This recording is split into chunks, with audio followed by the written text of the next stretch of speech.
Transatlantic Wrestling Talk. I am your host, Andy, or normally I am the host, but today we've got our end of year awards show, which I don't have a clue what we're doing on this one because my partner in crime, Dale, has put it all together. So over to you, sir. Wow. So hosting duties are for me. So that's like how the Oscars have been for the past several years. The MTV Awards, when people used to watch that, I guess they had the people host it. So they'd have regular schmoes like you and I hosting, or just calling out names of people. And then little Nas X comes up there in a dress. I don't know. But anyway, well, appreciate it. Welcome to the award ceremony, folks. When Andy and I discussed this, we were looking at what we're going to be doing. And we just said, here's the topics of conversation. We did not meet the minds. We did not sit there and say, okay, yeah, I agree with that, this, that. So everything that we're going to talk about today is purely authentic. So whatever we talk about, the main topic is conversations of past episodes we've done for the year of 2022. We are technically going into our third year of recording because, 2021 is when we actually first started. So 2023, looking at starting with Royal Rumbles like we always do. But for this special time, what we're going to be doing is handing out stuff that maybe we should think about again, or as viewers, the people that are very loyal to us should really consider at least spending 20 minutes, half hour watching. I know sometimes schedules are a little bit hectic, but little pieces and dribs and drabs, it all helps out. So without further ado, Andy, what's your main thoughts on what we're going to be doing today? Well, do you know what? I thought it was a really good concept, mate. Obviously, we watch a lot of pay-per-views and stuff like that over the years. So, it's only right as we reflect on the end of the year that we go back and have a little look at some of the matches and give out our torties based on what we think is the best matches. Yes, that's the award. That's what we're calling out for the basic greatness of these pay-per-views. So to start it off, we're going to go over some supplementary conversations here, okay? So we won't go too into it because we got the matches to get to. But first off, what I want to go into, since there's been no polling on these and everything's going to be authentic, the first we're going to talk about is the most underrated pay-per-view that we watched this year. Something that we were kind of taken by surprise with. And I had two in mind, but one I ended up picking out. And it is actually a great one that you picked out, Andy. To me, when you said Revenge of Taker, it was an In Your House pay-per-view. Yeah, it was an In Your House pay-per-view that you and I guess we hardly remembered. But after looking at it again, it was great. It was an excellent concept of a pay-per-view. It was something that just makes you go, okay, this is going back in the time machine of what ifs. So that was a good call on your end, Andy. Yeah, it was a good one, wasn't it? I really enjoyed that one. Yeah. So Revenge of Taker took place, I think it was right after, it was April of 1997. So this was right after about WrestleMania 13. So there was a lot going on there. And we just enjoyed reviewing exactly Undertaker versus Mankind with that. Savio Vega beats The Rock. Not that that was a main thing, but Steve Austin beat Bret Hart by disqualification. So there was a lot of good things going on there, especially for a very quick pay-per-view. It's something satisfying. Yeah, and the crazy thing about it is, considering that the whole pay-per-view was called Revenge of the Taker, they weren't even the main event. No, sir. No, sir. It was actually Steve Austin getting his quote-unquote revenge, I guess you could say, against Bret. Yeah. We might see those guys later on, though, today. Yeah. But no, a lot of these, that was the 14th In Your House as well. And the other thing that I like to say about that is, like, some of these In Your Houses, there is some real gems in there. Real gems. Especially for very quick pay-per-views. Andy, what was your underrated pay-per-view to watch? Do you know what? I'm going to say ECW Living Dangerously.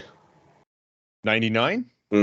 Yeah. Wow. Okay. Considering they, and hear me out on this one, right? So I know the production was kind of a little bit, and it was going downhill because obviously ECW was on the way out. But the one thing you could see, even till the very end, was the passion of the guys that were presenting, they're putting this presentation together, whether it be Paul Heyman, whether it be, Tommy Dreamer, whoever it was that was in there, they were giving it all even till the last moment.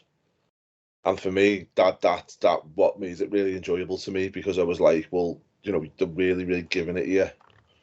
Oh, for sure. I mean, besides the grudge match of New Jack beating Mustafa, but you had Taz facing Sabu in there, and a lot of great undercard matches going on with that pay-per-view. I fully agree. That was a very good one.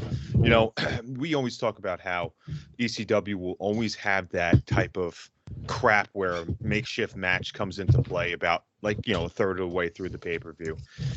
But in this particular case, you could still settle with that, and it won't definitely take away from your taste as far as what this ECW pay-per-view was.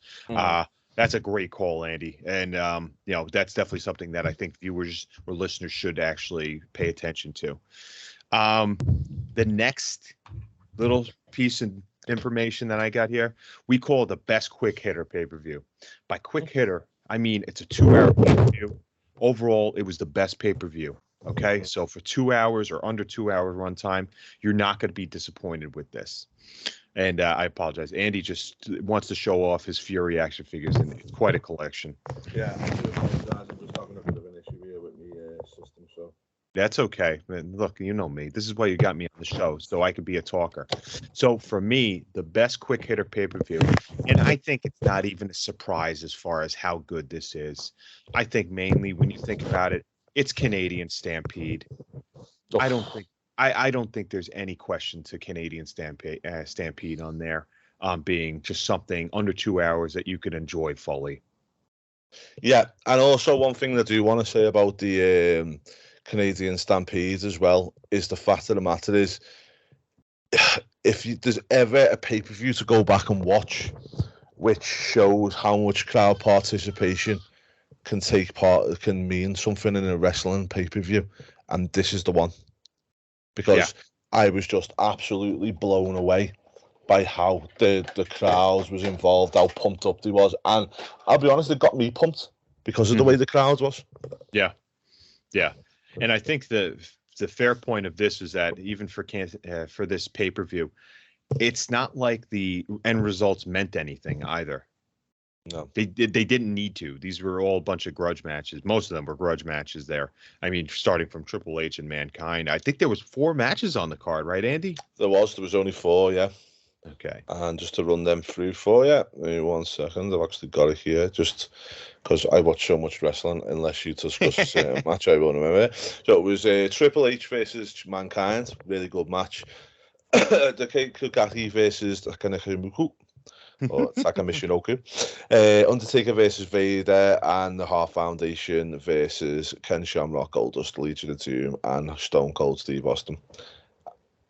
And I'm going to go out on a limb here and see this was the last big thing that Legion of Doom were involved in WWE. The great call there. Outside of hysterical, by hysterical I mean madness, how do you put it, storylines as far as alcohol abuse goes, I think bar none that you hit it right on the head there. Is it safe to assume that this is your pick for greatest quick hitter? Yeah, 110%, Dale. I think it was the best one. If you just want to go and watch something kind of quickly, and something that is really good in wrestling terms as well, with how long the pay-per-view is, it's not a long haul. It's not something you have to really... Sometimes I think with wrestling pay-per-views, you have to put the time and effort into them. With this one, you don't feel like you're putting any kind of effort whatsoever into it. Mm-hmm. No, I agree with that. I think that was something that we talked about where, it's just organically, everything just aligned. Yeah, 110%, mate. I totally agree. Absolutely. It's just an awesome pay-per-view from start to finish. And as I say, that crowd. Nothing better than that. No, it just makes you really be a fan again. So I'm going to go with one other one we have here. So this is the probably most underrated, most important match. I think something that really stands the test of time overall for the grand scheme of wrestling. So you and I talked about, I know this was kind of a hard question because it's really open to interpretation in so many different ways. I'm going to put over here Mike Awesome winning over Masato Tanaka and Taz. Yeah. The company was never the same after that. No, it wasn't. It wasn't. I'd say that was probably the last hurrah, wasn't it? Because Mike Awesome ends up going to WCW not long after that, wasn't it? Yeah, so yeah, exactly. And then they just put him in nonstop gimmicks that were just terrible with a guy that, to me, doesn't need a gimmick. I know that you have varying feelings about it, but not to go into him, but per se, you know, when we watched that, it was ECW Anarchy Rules 1999 when he came out, and Taz ended up losing the title. After Taz, there was not really much going on for that title. No, I mean, other than the fact that Mike Awesome literally brought it to WCW. Yeah, well, that was about it, wasn't it? Would you think that the writing was on the wall for the company? Yeah, I think it was at this point. I think they'd gone to the land of no return. But as I say, I feel like I'm going to put this. I feel like they were still really trying. Yeah. Which is why I was really happy with that pay-per-view. That was one of my faves because sometimes it's, you know, as much as you can see there's a lack of production and lack of whatever, sometimes I go to an indie show and I'll enjoy it a lot more than a WWE one because you go in there and you see the passion these guys are throwing in and, you know, they're really trying the best to put something out there. Mm-hmm. Yeah. And I think that's the difference, isn't it? I think, yes, and I do still think that work rate is mistaken for match length. But when you're talking about work rate, it's also talking about selling. Yeah, and you know what? I'm not just talking about in the ring, the promos, the way the real passion in the delivery. And, you know, sometimes you can tell when somebody's just going through the motions on a promo and stuff where, like, in the ECW ones, they were always very, very passionate and pushing and, you know, you can't really knock that, can you? Nope. And that's what ECW was all about and built upon. Yeah. Any underrated important match for you, sir? Let me think. So, I wouldn't say there's one specific match that was underrated for me. But you know what? Yeah, I am going to say Owen versus Brett. Okay. All right. Owen versus Brett. Because it was mid-card, I think sometimes it gets very, very underrated because it was main event quality. It was better than the actual main event that happened that night at WrestleMania. And I feel like it's one of the best WrestleMania matches of all time, but it doesn't get put in that category. No, that's because they love to not talk about Owen right now. That's a whole other story. Yeah. So, my friend, thank you for those. We are on now to the honorable mentions for best matches. I don't want to go too in depth with this. So I figured if you have 5 that you wanted to spit out there, and then we'll just kind of go gloss over, by all means, go right ahead. Okay. Super Crazy versus Taka. Sorry, Tajiri. Excellent. Awesome match. The second one's not a match, but I think that Luna Vachon, Bam Bam's main squeeze, gets a mention just because it was just a classic line. I loved it. I know you love that. Oh, just thought it was great. I just thought it was great the way they just put it together. Yeah. Let me think. Honorable mentions. There's so many, isn't there? Survivor Series, what Team Warrior versus, oh God, what team was it? It wasn't DiBiase, was it? I believe it was. It was, wasn't it? Yeah. Yeah. Yeah, that one. I want to put that one in there because I do love a good classic Survivor Series match. And I feel like that one, I've definitely got to put a Survivor Series match in there. What are the ones I'm going to put in here? I am going to put in Bossman versus Mountie Jail match. That was the Jailhouse Rock match. It's Andy's favorite. Yeah. And I would also like to say that was definitely our highly viewed reel, and I keep getting notifications about that reel with the Mountie getting thrown in jail. Yeah. I'm the Mount. You want the finger? Here's the finger. Brilliant. And also on that one, I want to pull out the Nasty Boys and Legion of Doom. Yeah. Yeah, you know what? I'll even throw in Nasties versus the Heart Foundation. Yeah. So Nasties were all over this place, huh? Yeah. Didn't. All right. Excellent. So I I think the got Nasty Boys are very underrated. they played their part very well when you Mm. think about it. Yeah. Even they still had Brian Knobs had relevance in WCW. Mm-hmm. Yeah. That's what happens when you're Hogan's boy.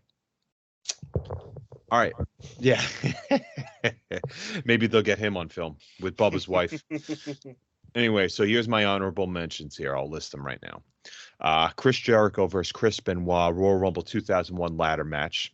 Looking back, you see how costly this was for Chris Benoit, but not going to get too into that. No Way Out 2000. Triple H versus Mick Foley and Hell in the Cell, title versus career. This was basically a lie for Mick Foley. Eddie Guerrero versus Dean Malenko, Starrcade 97. Oh, yes. Cruiserweight title, fantastic opener with probably some of the best counters in the business taking place. Malenko, I think, was a PWI #1 spot holder for that year, too. It's either that or 96. Deservedly so. Just watch the way he flowed with Eddie in this. Incredible. Undertaker versus Mankind, Hell in a Cell, King of the Ring 98. You know it. Not much to go into. It would be just a gimme just to put on this top 10. But I don't want to do that because I think there are a few other classics that are more deserving. And my last one before that, honorable mention, Edge versus Christian, ladder match, No Mercy 2001. First time going head to head. Vince may have hated Christian's face, but he turned the corner to give him 20 minutes of pay-per-view time in a fantastic ladder match. I think one thing, do you know what? I just want to elaborate on that one for a minute, if you don't mind. Is the Edge and Christian, for me, are like Owen and Brett. They know each other that well, and they know what they're doing with each other, and it's kind of that thing where you don't really need to put any kind of, they don't have to feel each other out because they know each other. They know each other inside out. They know exactly what they're doing with each other. They know exactly where the other one's going to stand. They know what the other one's strengths are, weaknesses are, etc., etc. So when you put something like that and you get that kind of chemistry between somebody, magic will always happen. Natural. Yeah. That's what happens when you go through schooling together and literally go to classes together. There was a bit in that match where Christian jumps and Edge doesn't even look. He just puts his hand out because he knew where Christian was going to be. He didn't even have to have a look or do anything because he knew there he was. How much of that do you think was called in the back too? Oh, none of it. Yep. Thank you. No. So yeah, that's basically those are the honorable mentions, and to say the least, they are not bad at all. No, not at all. But we got a couple here, and I want you to start off with number 10, my friend, on your list. Number 10 on my list. Okay, I'm gonna go for Sabu RVD. Excellent. Which one? The what was the one we done? Was that Living Dangerously? Yes, it was. Yeah. Yeah. And there's a second time. Actually, several times we've already brought up ECW. So if anybody wants to really know exactly what's going on here, we just enjoyed the pure passion that these people had with wrestling. We enjoyed the technicality of both of them. And would you say that Sabu and Taz had different wrestling styles that just flowed well? Yeah, I think they had a lot of things that flow well together, but also I feel like because of the way that they got to know each other and they would really stick it in on each other, I got no problem with that. Yep. Yes, sir. And I fully agree with that. And I'm going to go with my number 10 here. Mm-hmm. And oddly enough, RVD versus Jerry Lynn, Living Dangerously, 1999. Absolute professionals with extended time for RVD becoming victorious. Just a time limit draw that kind of baffled the crowd. Jerry Lynn asked for 5 more minutes. It just, what a phenomenal bout. These guys just always knew how to turn it up. They knew how to turn it up so well that TNN said, you know what, we're going to cancel what you have right now and just air that match on TV. Yeah. I really liked Lethal, that one as well. But as I say, I just thought the two of them were, because they weren't scared of hurting anybody or hurting each other. They just went for it. Yep. I agree fully with that. Yeah. Andy, you're number 9. My number 9, you're going to be quite surprised of. I'm just trying to make sure I get this right. Now, I want to point this out there. You had an ECW match as your 10. I had an ECW match as my 10. You and I had the same. You and I are like brothers across the pond. Okay. You and I have shared the same thoughts on things, and we just haven't even discussed this. This is a whole different type of, flabbergasting moment here. And I just want to throw out the word flabbergasting because I didn't think I'd be on recording saying that. Yeah. What was the Lethal Lottery we done? What one was it? So that was Slamboree 96. Was it? Yeah. You sure? Yeah, Slamboree 96. I'm just trying to want to bring it up. No, I'm going to bring it up because it was my one that I liked. And the match was, where is it now? I think I know what you're talking about. I liked the Dean Malenko versus Brad Armstrong match. Was my number 9. I can't believe you were going to say that. To be honest with you, I thought you were really going to do the Conan versus Jushin Thunder Liger match from there. I was going to, but to be honest with you, I just thought Dean Malenko done really well in this match, and I thought Brad played his part, and I just really liked it. That's a great call. That's a great call. Yeah. If only Brad transitioned into what his brother did. Yeah. Or many of his brothers did, I should say. Yeah. Excellent match. Nice to have Dean on here. And we never really talked too much about Dean. We kind of, not that we breezed over his matches, but we said, hey, great worker. You know what you're getting out of it. Number 9 for me.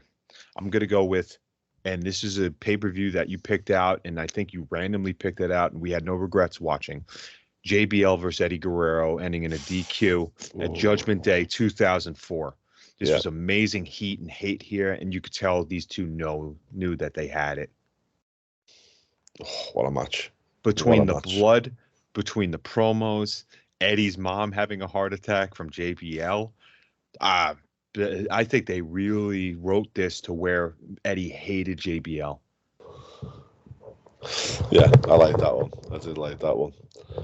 The whole pay-per-view was very good.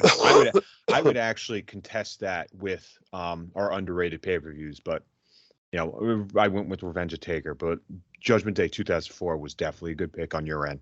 Okay, so that's your number 8, isn't it? So my number 8 is going to come all. That's my number 9. Oh, your number 9. Sorry. So you got your number 8. My number 8 is going to come from SummerSlam 88.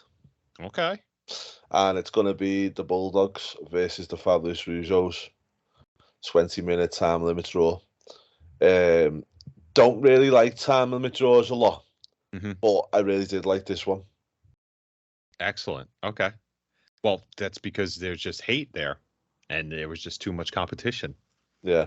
And also real life competition too, if I may add. Yeah, that's it. But I think this was probably towards the end of the Bulldogs, which gives me a bit of nostalgia as well. But at this point, they could still put on a match, and they did. So yeah, for sure. I think, look, you got to realize something that we watched the 87 Survivor Series, and we loved that whole mishmash of here's like 10 tag teams. It was just a packed ring.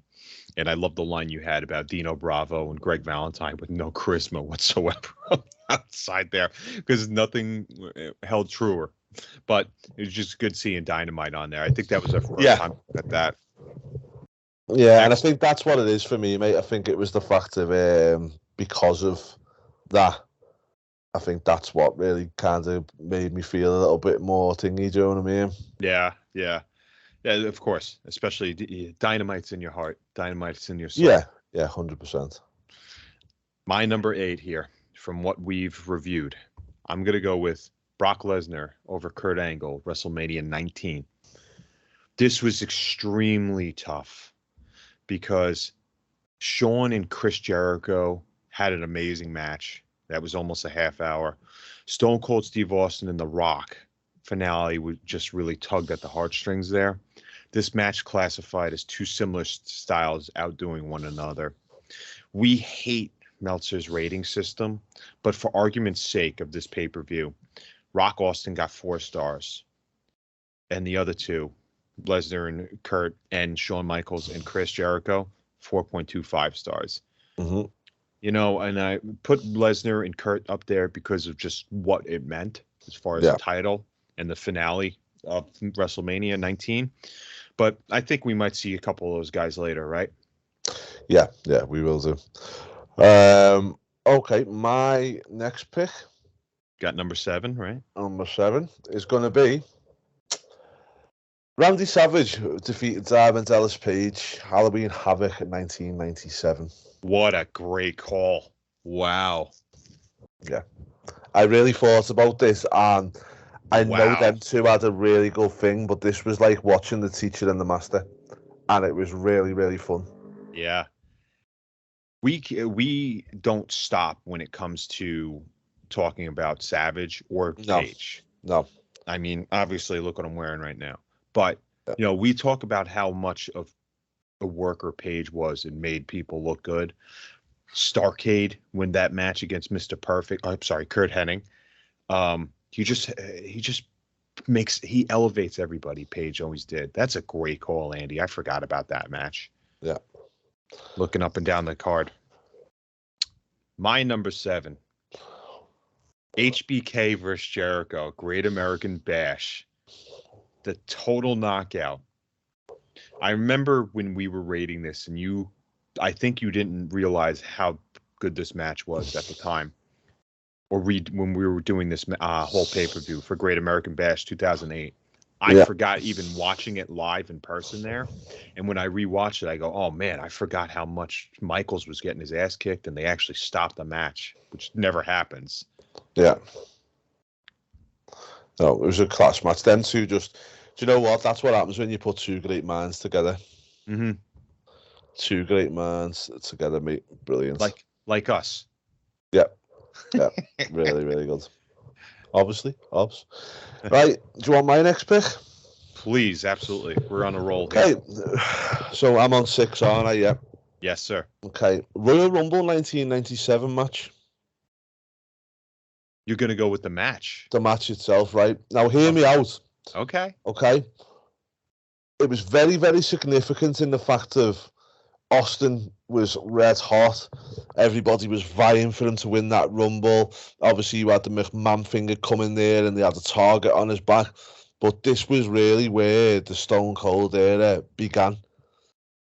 Because once he'd won that Rumble, that was him locked into WrestleMania. And obviously, Tyson came and Shawn Michaels and everything else. But this was the way to lock him into it, where even the evil Mr. McMahon couldn't stop him from being in the main event. And I just think I'm not saying the match was any different than any of the Royal Rumbles, but I just feel the significance of it. And if you really want to go back and watch a piece of history of wrestling, then this is probably your bit to go and watch.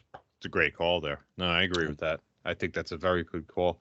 So, I kind of wanted to stay away from Rumbles, but that does make sense in the grand scheme of what what this meant. Obviously, it'll lead to a title shot. Nowadays, I think it's less significant because people are calling their shots, saying, I deserve this. It's a very me generation thing. Isn't it funny? And no offense to Daniel Bryan, but isn't it funny that people feel entitled to things? If you feel that entitled, why don't you win it? Like how he interrupted. Now, WrestleMania 30, wonderful match. Him against Batista and Orton, fine. But I hated the fact that they ruined Edge's push winning the Royal Rumble because they had to throw Daniel Bryan in there for no reason at all. Yeah. Against Roman Reigns. Would you like my pick? Go on. What have we got for us this time out? Oh, what a match. What a match. There's not much we could say about Mr. Perfect and Bret Hart here. This match just showed animosity with Bret winning that Intercontinental title.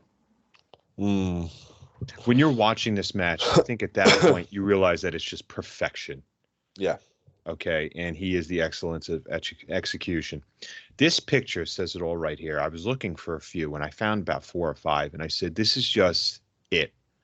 You're looking at Bret just intimidating, which doesn't happen often. And here's Kurt Hennig just with a pillow Yeah. perm They there. were absolutely class.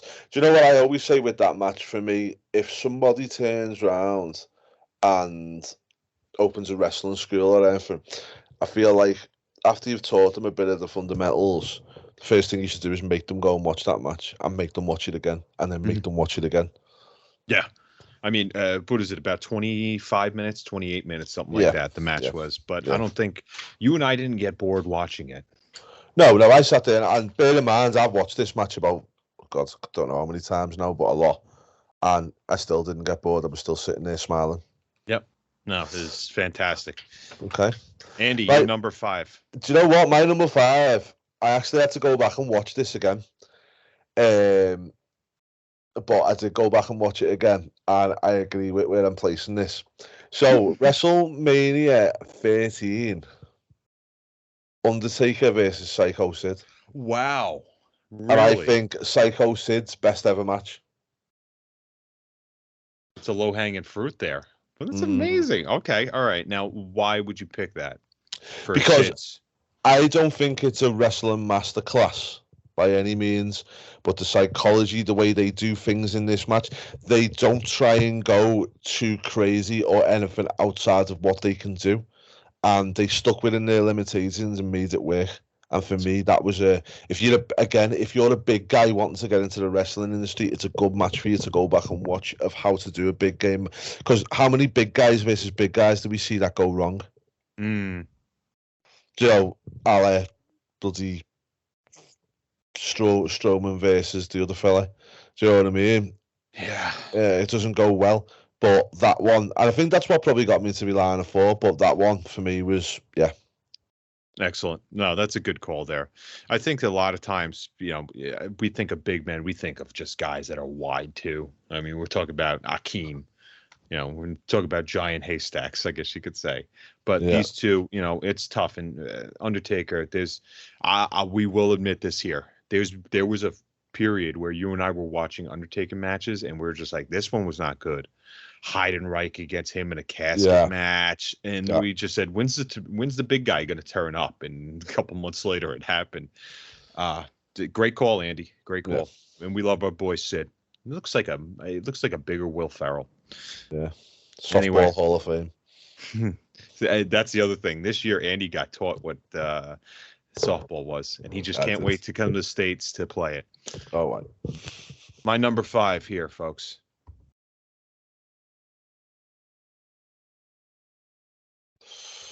Okay, I'm having that. The no holds barred match, Survivor Series 1995, Bret Hart versus Diesel. Kevin Nash says this is his greatest match. This was a long match that did not feel long. They didn't overuse all the weapons. The first thing they did was take off the turnbuckles on opposing corners, just to show, you know what, we're in this. We're going to get violent. Cable cords were used. Bret tied up Nash's legs with them. Bret also went through the table. That was the first time the Spanish announce table was actually smashed. So a lot of monumental pieces going on here. I love that pay-per-view with a passion. But I do think that that's one match that could still stand the test of time. Yes, definitely. Especially for the new gen. Yeah, I agree with you. Okay, we're on to number 4. Mm-hmm. No Way Out 2000, Triple H versus Cactus Jack. Or as I like to call it, the birth of Triple H. Look, I had this on my honorable mention. Yeah, match, you did, and I don't think there's anything wrong with putting it on a countdown. No. I feel like Triple H for me, right, and this is obviously, this still different because it's our personal taste, isn't it? But for me personally, Triple H was always kind of there or thereabouts. But there was always something missing with him. And I don't know whether it was still a little bit out of the blue blood character or whatever it may be. But there was always something. And I feel like once this match took place, that kind of doubt about him being the top guy and all the rest of it flitted away from me. Yeah. No, I agree with that. He earned his keep at this point. It wasn't just Stephanie McMahon's husband. This is a guy that will lead the company. People could say whatever they want about his burial and stuff, which is fine. I get it. But do you think they were just sitting there going, "Oh, this guy ruined me"? Look, the only thing that this could have buried was probably Goldberg. But then again, Goldberg was buried ever since he put on Goldust's wig when he came into the Federation or entered WWE. Yeah. Great match, though. And there was a lot of different high spots that they tried to emulate from the Hell in a Cell with Taker. But I still think that they stand the test of time, too. It's not just like, oh, they copied that. No, that's it. Great idea, man. All right. This one's going to pain me. It's paining me for a lot of different ways here because of just how I hated the outcome of this. Like, I just didn't want it to be a thing. Okay. And I'm going to share this with you because I think you know that this really pisses me off. You ready? Go on. So I hate the Ultimate Warrior. I've told people this. I'm not a huge fan of him. I think that his shtick sucked. He was just this maniac. My love for Savage is proven right now. Yeah. Okay. I think that this career retiring match for Savage was one of the best because Savage knew how to make people. You said it with DDP beforehand, and Savage just was laid out from Ultimate Warrior. This was nearly a half-hour banger that was just it brought out the best of Warrior. The story was fantastic. The aftermath of Sherry getting pissed off at Macho Man for losing and Elizabeth coming out. This probably took the whole ordeal was probably 45 minutes. But it's drama. Everything was just drama and you felt it. I hate the fact that he had to kick out of like 9 elbow drops from Savage, although it was funny watching Savage go up and up and up. But the shoulder blocks from Hell from Ultimate Warrior, just a stiff dude. It's just phenomenal. To rewatch that was just sad, but amazing at the same time. Yeah, I'll be honest, that was the best match on the. I mean, don't get me wrong, Slaughter, Hulk Hogan was good, but apart from them two and the Ultimate Warrior, Randy, there was nothing else on that card. That's a good point. I think wasn't that the one with like 14 matches on it? Yeah. It had an average. Apart from the main event and the Warrior match, I think the average match time was 5 minutes. Bulldog Warlord was on that too, I think. It was. I think we like that. It was the Master. Good big one. The Master Lock Challenge before it was a thing. Yeah. Okay, well, so we're up to number 3, aren't we now? Yes, sir. Okay, number 3 for me is from ECW Barely Legal, 97, and it is Taz versus Sabu. Oh, look at you, my darling. What a fantastic... Look, we got a mixture of WWE, WCW, ECW, okay? And we're just throwing a potpourri in there. Was this the first bout between Sabu and Taz? Yes, I believe it was. Did it live up to the hype? Oh, yeah. Without a doubt. Yeah. Just an awesome match. Just two awesome guys. The promos leading up to it, just Sabu appearing, pointing to the sky, disappearing. Mm-hmm. Yeah. Then it was go time. I mean, come on. Yeah, just what a match. Do you think Taz's career got cut short, unfortunately? No, I think he was never going to make it in the land of the Giants, unfortunately for him. Mm-hmm. Yeah. Don't think he ever would have. It was just never going to happen for him. Yeah. And then Sabu was just kind of in wasteland once he was caught with RVD with the weed, right? Yeah, and I think also with Sabu, it was always the fact of, like, he just couldn't talk. And, again, in the land of the entertainment, it was never going to work out, was it? I get that, too. And you and I speaking with him, he doesn't seem like the type of guy that really wants to cut promos. No. Yeah, well, and that's his own prerogative, and I get that. But when you move from someone like an ECW to an entertainment wrestling company, it's just not going to happen, is it? No, not at all. You have to adjust in so many different ways. 100%. Okie doke, over to you, my man. All right, my number 3 is going to be Hell yeah. one of the best matches you and I will ever watch. The drama behind it, even from the start when they introduce him, they say from Calgary, Alberta, Canada, and Owen comes out, rips the shades. I am the Blackheart before that was ever a thing. Holy shit. There was just drama on every aspect of this match. And the whole spoiled brat stuff was just brilliant. It was so good. You can't write this. Wow. You know, and you said it before, Edge and Christian having a match, they were kind of able to replicate the feel of this, which was nice, even though they're not really brothers, but they were brought up like yes. Yeah. Owen would see the win here. We know what would happen the rest of the night. Yeah. Brett would win the title belt. Owen would come out on the entrance ramp with his hands on his hips saying, "What about me?" Yeah. Sorry, just to butt in as well, this is my number 2, so we'll just get that in there while we're doing this match. So, okay. This is my number 2 because it was just awesome. Did you have a number 3 that you wanted to go about first? No, I've done 3, haven't I? I've done 3 before. Yeah, 3 was already done for me, so this was my 2. So straight back to you, Dale, for your number 2. Okay. I just didn't think there was no point in rehashing it again. No, not at all. I mean, I would love for you to say more about it. Mm-hmm. But we would also like to, know exactly what that was about. Yeah. So this is a number 2 for me, and I got to find the artist here because this man needs to be commissioned. I found this, and I said, this is wonderful. It reminded me of just a lot of different nice stuff. Oh, awesome. This is my number 2. First of all, this picture right here is just fantastic. So I would love to figure out who drew this. Halloween Havoc 1997, Eddie Guerrero versus Rey Mysterio. Yeah. I don't think we could say enough about the chemistry that these guys had in the sportsmanship that was going on between them. No. Eddie being the heel, trying to rip off the mask of Rey, even though I think this was for Rey's mask. He was just trying to get to it right during the match. Yeah. Rey was able to counter everything. Eddie, for a guy that wasn't a big man, was doing big man spot moves between backbreakers, all that. Just incredible to watch. This match, you could watch this over and over again. And one thing that we didn't really go upon here is how hot the crowd was for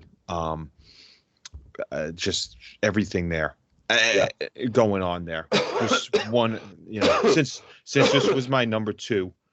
Any words on this?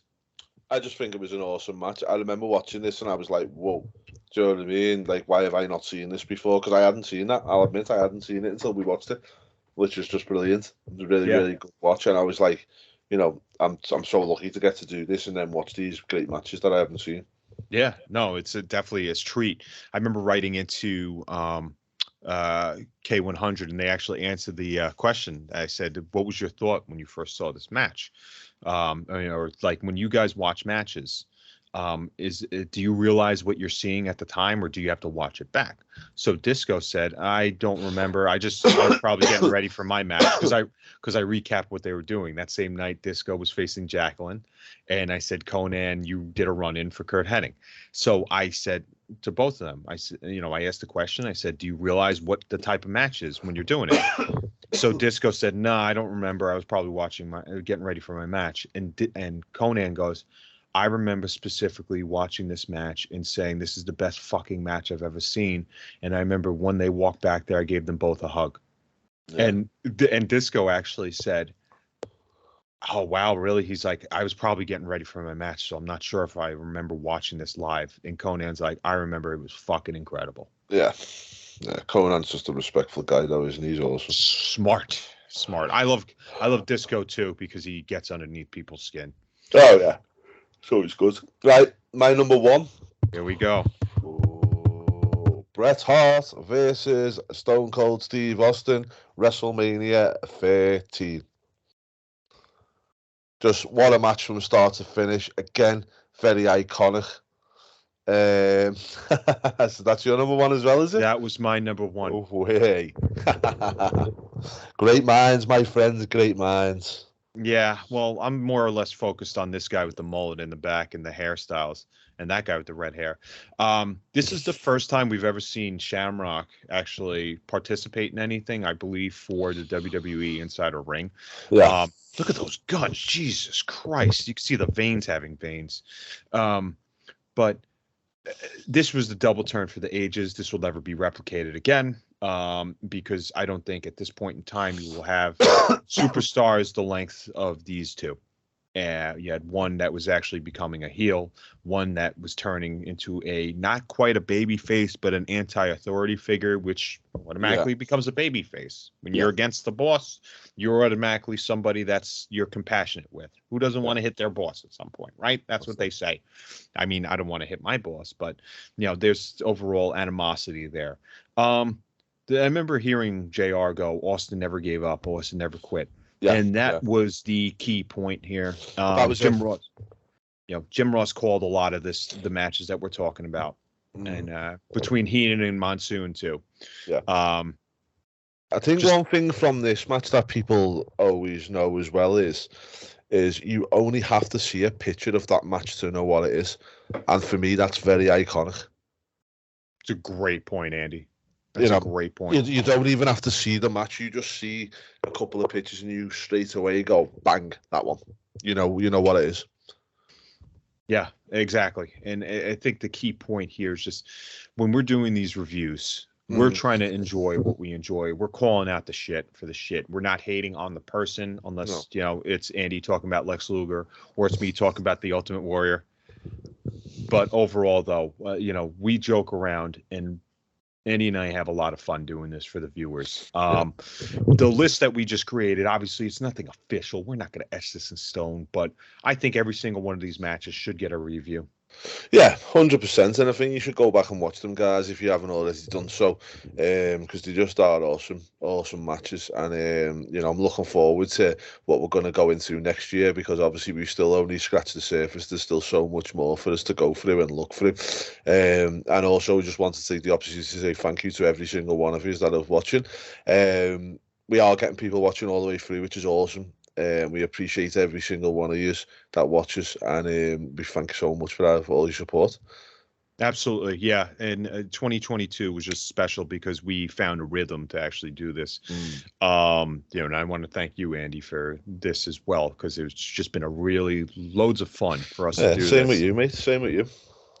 So we're going to go into another year with just a special type of more features, I guess you could say, not just with what we do, but also with modern wrestling. Yeah, we've got some new recruits joining the ranks, haven't we? Who are going to be helping with a few bits and bobs. So yes, so stay tuned for that. They're going to be live recaps here, and they'll be on our channel. And we're just going to really enjoy the fact that we have a nice team with us. I believe there's also a potential live stream for the Royal Rumble match itself going on here. So we're going to try and set that up for the men's battle royal. The men's Royal Rumble, because you know what? Obviously, I'm not the hugest fan of what's going on. I appreciate it, but I'm not the hugest fan of what's going on in wrestling. But I'm still going to try and enjoy it and also talk shit, because that's what I like to do. Hell yes. Well, anyway, guys, that was our year for the Tawties for the year 2022. So thanks very much for everybody watching. Just make sure you do hit the subscribe button, fingers the big thumb up as well. But we do appreciate you, every single one of you. But from me and Dale, until next year, guys, take care. Self high five.